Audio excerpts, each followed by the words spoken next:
നമസ്കാരം. മലയാളി വാർത്ത ഇൻസൈഡിലേക്ക് സ്വാഗതം. ജനുവരി 20-ന് അമേരിക്കയിൽ ട്രംപ് അധികാരമേൽക്കുന്നതോടെ കളിയാകെ മാറുകയാണ്. എത്രയും പെട്ടെന്ന് മുഴുവൻ ബന്ദികളെയും പുറത്തുവിട്ടില്ലെങ്കിൽ സർവനാശമായിരിക്കും എന്ന കടുത്ത മുന്നറിയിപ്പാണ് ട്രംപ് ഇപ്പോൾ നൽകിയിരിക്കുന്നത്. അമേരിക്കയുടെ 47ാമത് പ്രസിഡന്റായി സത്യപ്രതിജ്ഞ ചെയ്യുന്നതിന് മുൻപ് ബന്ദികളെ വിട്ടയക്കണമെന്നാണ് മുന്നറിയിപ്പ് നൽകിയിരിക്കുന്നത്. അല്ലാത്തപക്ഷം എല്ലാ നരകങ്ങളും തകർക്കപ്പെടുമെന്നും മുന്നറിയിപ്പിൽ ഡൊണാൾഡ് വ്യക്തമായി പറയുന്നു. ബന്ദികളുടെ കൂട്ടത്തിൽ 4 അമേരിക്കൻ പൌരന്മാരുമുണ്ട്. ഫ്ലോറിഡയിലെ മാർ അലോഗയിൽ മാധ്യമപ്രവർത്തകരോട് സംസാരിക്കവെയാണ് ട്രംപിന്റെ പ്രതികരണം ഉണ്ടായത്. ട്രംപ് പറഞ്ഞത് ഇങ്ങനെയാണ്: ബന്ദികളെ മോചിപ്പിച്ചില്ലെങ്കിൽ നാശം ഉറപ്പാണ്. നിങ്ങളുടെ അനുരഞ്ജന ശ്രമങ്ങളിൽ ഇടപെടാൻ ഞാൻ ആഗ്രഹിക്കുന്നില്ല. ഞാൻ അധികാരത്തിൽ കയറുന്നതിന് മുൻപ് ബന്ദികളെ വിട്ടയച്ചില്ലെങ്കിൽ മധ്യപൂർവേഷ്യ കത്തിക്കും. ഇത് ഹമാസിന് ഗുണം ചെയ്യില്ല. ഇതിൽ കൂടുതൽ ഒന്നും തന്നെ എനിക്ക് പറയാനില്ല. ബന്ദികളെ നേരത്തെ തന്നെ വിട്ടയക്കേണ്ടതായിരുന്നു. ഒക്ടോബർ 7-ന് ആക്രമണം നടത്താനേ പാടില്ലായിരുന്നു. ഹമാസുമായുള്ള അനുരഞ്ജന ശ്രമങ്ങളെക്കുറിച്ചുള്ള ചോദ്യങ്ങൾക്ക് മറുപടി നൽകവെയാണ് ട്രംപ് ഇത്തരം രൂക്ഷ പ്രതികരണം തന്നെ നടത്തിയിരിക്കുന്നത്. ഒക്ടോബർ 7-ലെ ആക്രമണം ഒരിക്കലും ഉണ്ടാകാൻ പാടില്ലായിരുന്നു എന്ന് ട്രംപ് വീണ്ടും എടുത്തു പറഞ്ഞിട്ടുണ്ട്. സ്ഥിതിഗതികൾ സംഘർഷത്തിലേക്ക് നീങ്ങും എന്നുറപ്പാണ്. അത് ഹമാസിനോ മറ്റാർക്കെങ്കിലുമോ ഗുണകരമാകില്ല. വളരെ നേരത്തെ തന്നെ അവർ തിരിച്ചെത്തേണ്ടതാണ്. ഇനിയും അധികകാലം അവർ ബന്ദികളായി തുടരില്ല. ഇസ്രയേലികളടക്കം തന്റെ സഹായം അഭ്യർത്ഥിക്കുന്നുണ്ട്. അമേരിക്കക്കാരും അക്കൂട്ടത്തിലുണ്ട്. അവരുടെ മാതാപിതാക്കൾ തന്നെ ബന്ധപ്പെടുന്നുമുണ്ട്. അവരുടെ ശവശരീരമെങ്കിലും തിരിച്ചു കിട്ടുമോ എന്നാണ് ബന്ദികളുടെ ബന്ധുക്കൾ ചോദിക്കുന്നത്. എനിക്ക് പറയാനുള്ളത് ഇതുമാത്രമാണ്: ചർച്ചകൾ തടസ്സപ്പെടുത്താൻ ആഗ്രഹിക്കുന്നില്ല. എന്നാൽ താൻ ചുമതലയേൽക്കുന്നതിന് മുൻപ് കരാർ ഉണ്ടായില്ല എങ്കിൽ സ്ഥിതിഗതികൾ വഷളാകും എന്ന് ട്രംപ് കടുത്ത മുന്നറിയിപ്പ് തന്നെ നൽകിയിരിക്കുകയാണ്. ഇതേസമയം ഇന്നലെ രാത്രിയും ഇന്നുമായി ഇസ്രയേൽ സൈന്യം വെസ്റ്റ് ബാങ്കിൽ ഉടനീളം നടത്തിയ റെയ്ഡുകളിൽ ഹമാസ് തീവ്രവാദികളെ അക്ഷരാർത്ഥത്തിൽ കൊന്നൊടുക്കുകയാണ്. വടക്കൻ വെസ്റ്റ് ബാങ്കിലെ തമൂൻ ഗ്രാമത്തിൽ സൈന്യത്തിന് നേരെ വെടിയുതിർത്ത 2 തീവ്രവാദികളെ വ്യോമാക്രമണത്തിൽ വധിച്ചതായി സൈന്യം അറിയിച്ചു.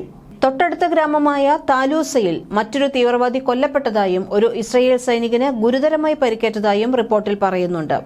കൂടാതെ പ്രദേശത്തിന്റെ വിവിധ ഭാഗങ്ങളിലായി 20-ലധികം തീവ്രവാദികളെ പിടികൂടിയതായി സൈന്യം അറിയിച്ചു. നേരത്തെ വെസ്റ്റ് ബാങ്കിൽ ഇസ്രയേലികൾ സഞ്ചരിച്ച ബസ്സിനു നേരെ തോക്കുധാരികൾ വെടിയുതിർക്കുകയും 70 വയസ്സുള്ള 2 സ്ത്രീകളെയും 35 വയസ്സുള്ള ഒരു പോലീസുകാരനെയും കൊലപ്പെടുത്തിയിരുന്നു. പിന്നീട് ഇസ്രയേൽ സൈന്യം പ്രത്യേക ഓപ്പറേഷനുകളിൽ ആ ആക്രമികളെ പിന്തുടരുകയായിരുന്നു. ഇസ്രയേൽ സൈന്യത്തിന്റെ കമാൻഡോകൾ പ്രദേശത്തുടനീളം രാത്രിയിലടക്കം റെയ്ഡുകൾ ആരംഭിച്ചിരിക്കുകയാണ്. ബന്ദിമോചനം സാധ്യമാകുന്നതുവരെ വെറുതെ ഇരിക്കില്ല എന്ന് നെതന്യാഹുവും ആവർത്തിച്ച് വ്യക്തമാക്കുന്നു. ചർച്ചകളെല്ലാം അന്തിമഘട്ടത്തിൽ എത്തിയിട്ടുണ്ട് എന്ന് ട്രംപിന്റെ പ്രത്യേക വക്താവ് ചാൾസ് വിറ്റ്കോഫ് പറയുന്നു. എന്താണ് വൈകുന്നതെന്ന് ഇപ്പോൾ ഞാൻ പറയുന്നില്ല. ട്രംപ് മുന്നോട്ട് വയ്ക്കുന്ന നിർദ്ദേശങ്ങൾ പ്രകാരം ഈ അനുരഞ്ജനം നല്ല രീതിയിൽ തന്നെ മുന്നോട്ടു പോകുന്നുണ്ട്. നാളെ വീണ്ടും ദോഹയിലേക്ക് പോവുകയാണ്. ട്രംപ് അധികാരമേൽക്കുമ്പോൾ നല്ലൊരു വാർത്ത പറയാനുണ്ടാകും, വിറ്റ്കോഫ് പറയുന്നു.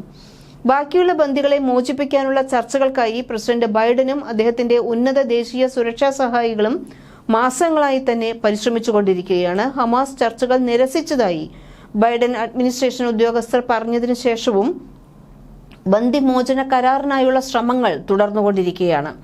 കഴിഞ്ഞ 15 മാസങ്ങളിൽ ഇസ്രയേൽ സൈന്യം ഒരു സംഘടിത പോരാട്ട ശക്തി എന്ന നിലയിൽ ഹമാസിനെ ഏതാണ്ട് തകർത്തെറിഞ്ഞിട്ടുണ്ട്. ഇനിയും ബന്ദിമോചനം വൈകുകയാണെങ്കിൽ ഗാസ യുദ്ധം അമേരിക്ക ഏറ്റെടുക്കുമോ എന്ന ഭയത്തിലാണ് ലോക നേതാക്കൾ ഇപ്പോൾ. ബന്ദികളെ തന്റെ സമയപരിധിക്കകം വിട്ടയച്ചില്ലെങ്കിൽ ട്രംപിന് എന്തു ചെയ്യാനാകുമെന്ന് വ്യക്തമല്ല എന്നാണ് മുൻ സ്റ്റേറ്റ് ഡിപ്പാർട്ട്മെന്റ് മിഡിൽ ഈസ്റ്റ് അനലിസ്റ്റും നെഗോഷിയേറ്ററുമായ ആരോൺ ഡേവിഡ് മില്ലർ പറയുന്നത്.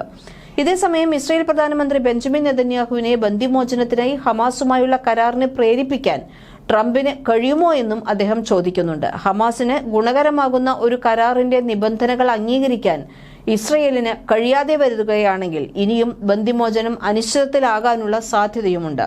കാരണം ഹമാസിന് ഇനി നേതാക്കൾ ഉൾപ്പെടെ ഒന്നും തന്നെ നഷ്ടപ്പെടാനില്ല.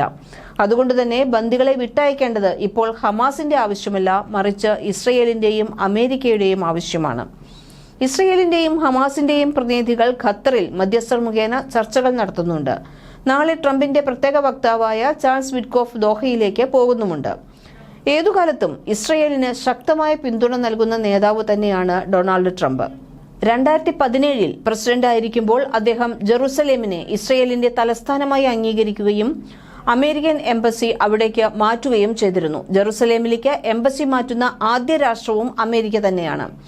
1980-ൽ ഇസ്രയേൽ അംഗീകരിച്ച അടിസ്ഥാന നിയമത്തിൽ ജെറുസലേം ഏകീകൃത ഇസ്രയേലിന്റെ തലസ്ഥാനമാണെന്ന് പ്രഖ്യാപിച്ചിരുന്നു. ഇതിന്റെ ചുവട് പിടിച്ചാണ് അമേരിക്കൻ നിയമനിർമ്മാണവും ഉണ്ടായിട്ടുള്ളത്. ട്രംപിന്റെ മകൾ ഇവാങ്കയുടെ ഭർത്താവ് ജാറേദ് കുഷ്നർ യാഥാസ്ഥിക ജൂതനാണ് എന്നതും പലസ്തീൻ പ്രദേശങ്ങളിലെ ഇസ്രയേൽ കുടിയേറ്റങ്ങളെ പണം നൽകി സഹായിക്കുന്ന വ്യക്തി കൂടിയാണ് എന്നുള്ളതും ഈ അവസരത്തിൽ ഓർക്കേണ്ടതാണ്. കുടിയേറ്റ കേന്ദ്രങ്ങൾ നിർമ്മിക്കുന്ന BTL യശ്വക് എന്ന സംഘടനയ്ക്ക് $60,000 കുഷ്നർ സംഭാവന നൽകിയതായി നികുതി രേഖകൾ വെളിപ്പെടുത്തിയിട്ടുണ്ട്. അതുകൊണ്ട് തന്നെ ജൂത താൽപര്യങ്ങൾ സംരക്ഷിക്കാൻ ട്രംപിന് ഒരു പടി ആവേശം മുന്നിൽ തന്നെയാണ്. പക്ഷേ ട്രംപിന്റെ ഇപ്പോഴത്തെ പ്രസ്താവന ഇസ്രയേലിന്റെ സുരക്ഷാ താൽപര്യങ്ങളെ മുൻനിർത്തിയിട്ടുള്ളതാണ് എന്നാണ് വിലയിരുത്തപ്പെടുന്നത്. പലസ്തീൻ ഭൂപ്രദേശമായ ഗാസയിൽ പ്രാബല്യമുള്ള ഒരു സായുധ സംഘടനയായ ഹമാസിനെ അമേരിക്ക ഉൾപ്പെടെ പല രാജ്യങ്ങളും തീവ്രവാദ സംഘടനയായി പ്രഖ്യാപിച്ചിട്ടുള്ളതാണ്. ചില രാജ്യങ്ങൾ ഹമാസിനെ പ്രതിരോധ സംഘടനയായി കണക്കാക്കുകയും ചെയ്യുന്നുണ്ട്. ട്രംപിന്റെ ഈ മുന്നറിയിപ്പ് ലോക നേതാക്കൾക്കിടയിൽ വേഗത്തിലുള്ള പ്രതികരണങ്ങൾക്കാണ് ഇടയാക്കിയിട്ടുള്ളത്. പലരും ഇസ്രയേൽ പലസ്തീൻ സമാധാന ചർച്ചകൾക്ക് ഇടപെടാനാണ് ആഹ്വാനം ചെയ്തിട്ടുള്ളത്. UN ഉൾപ്പെടെയുള്ള അന്താരാഷ്ട്ര സംഘടനകൾ ഈ വിഷയത്തിൽ സമാധാനപരമായ പരിഹാരം കണ്ടെത്തേണ്ടത് അനിവാര്യമാണെന്നും ചൂണ്ടിക്കാട്ടുന്നു. ഇതേസമയം അമേരിക്കൻ പ്രസിഡന്റ് ജോ ബൈഡനും ഉന്നത ദേശീയ സുരക്ഷാ സഹായികളും മാസങ്ങളായി ബന്ദികളെ വിട്ടയക്കുന്നതിനായി പരിശ്രമിച്ചുകൊണ്ടിരിക്കുകയാണ്.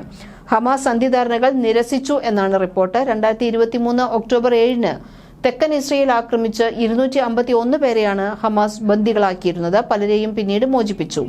ഇതിൽ വിദേശ പൗരന്മാരടക്കം 100ഓളം പേരെയാണ് ഇനിയും മോചിപ്പിക്കാനുള്ളത്. ഹമാസുകാർ ആയുധം വെച്ച് കീഴടങ്ങുകയും ശേഷിക്കുന്ന ബന്ദികളെ മോചിപ്പിക്കുകയും ചെയ്താൽ മാത്രമേ തൊട്ടടുത്ത ദിവസം യുദ്ധം നിർത്തുകയുള്ളൂ എന്ന് ഇസ്രയേൽ പ്രധാനമന്ത്രി നേരത്തെ തന്നെ പറയുന്നതുമാണ്. ബന്ദികളെ മടക്കിക്കൊണ്ടുവരാൻ ഇസ്രയേൽ പ്രതിജ്ഞാബദ്ധമാണെന്നും അതുവരെ യുദ്ധം നിർത്തില്ല എന്നുമാണ് നെതന്യാഹുവിന്റെ നിലപാട്. മലയാളി വാർത്ത ഇൻസൈഡ്.